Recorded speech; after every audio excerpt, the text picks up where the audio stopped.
नमस्कार मित्रों, मैं वाहिद खान पठान आप सभी का बहुत बहुत स्वागत करता हूं। और आप देख रहे हैं वाहिद खान पठान यूट्यूब चैनल।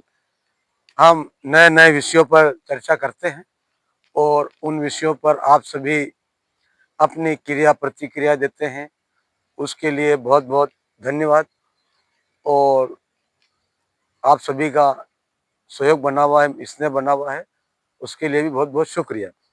तो मित्रों, आज हम बात कर रहे हैं जो देश की सर्वोच्च संस्था न्यायालय है, वहाँ के जो वरिष्ठ न्यायाधीश सीजेआई है महोदय हैं गवई साहब, उनके ऊपर न्यायालय में उनकी जो कोर्ट थी वहाँ पर एक वकील द्वारा जूता फेंकने का मामला प्रकाश में आया है।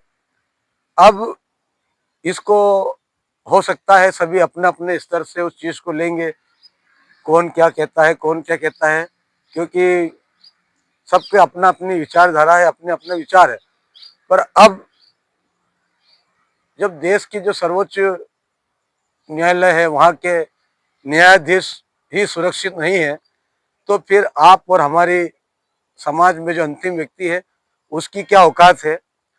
और वैसे हो सकता है आप किसी के विचारों से सहमत हो ना हो, एक अलग चीज़ है।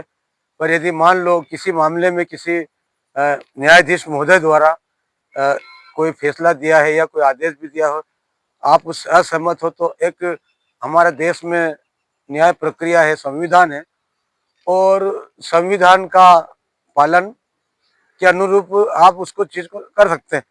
पर ये चीज़ें हो सकता है आज ये जो घटना घटी हो इसको भूल जाए, 4 दिन बाद 2 दिन बाद याद रहे ना रहे।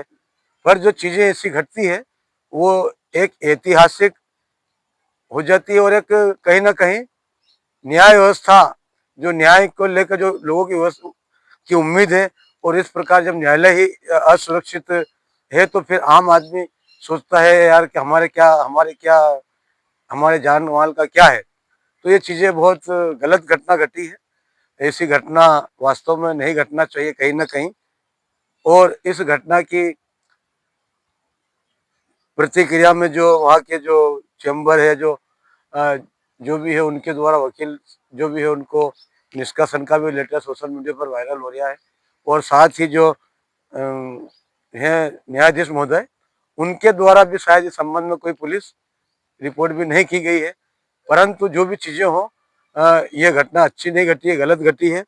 और यही कारण है कि आज अ, जो अपराध, एक यदि हम एक जो बड़े बड़े स्तर पर जो समीक्षा की जाती है, यदि आपराधिक जो मामले हैं उनका, आपराधिक मामलों का यदि समीक्षा की जाए, तो कहीं ना कहीं अपराध बढ़ने का एक कारण ये भी है कि जो व्यवस्था है, कानून व्यवस्था है, उससे धीरे धीरे लोग कहीं ना कहीं उसका विश्वास नहीं है, या फिर कानून पे लोगों का डर भय समाप्त हो गया है। और यही कारण है कि इस प्रकार की घटनाएं सामने आती है। यदि हम छोटे गली मोहल्ले की बात करें, नगरों की बात करें, महानगरों की बात करें, लूट खसोट, डकैती, हत्याएं होना, मारपीट होना, ये एक आम बात हो गई। बलात्कार होना, यानी कि कहने का मतलब ये है कि जो हमारे देश की जो संस्थाएं हैं बड़ी बड़ी, उनको भी अब चिंतन करने की आवश्यकता है। और ऐसे मामले नहीं होना चाहिए, चाहे वो किसी भी स्थिति हो। यदि आप ये, मैं फिर कहता हूँ कि यदि आप किसी के विचारों से सहमत हो या असहमत हो, अलग चीज़ है, तो उसकी एक न्यायिक व्यवस्था है। आप उसमें भाई शिकायत कर सकते हो, या आपका भी एक वाद लगा सकते हो, बहुत सारी चीज़ें हैं। पर इस चीज़ का देखते हैं आने वाले समय में क्या प्रतिक्रिया होती है। तो मित्रों, ऐसी चीज़ों को बढ़ावा नहीं मिलना चाहिए। ये वीडियो आपको कैसा लगा, आपके क्या विचार है, जरूर बताएं।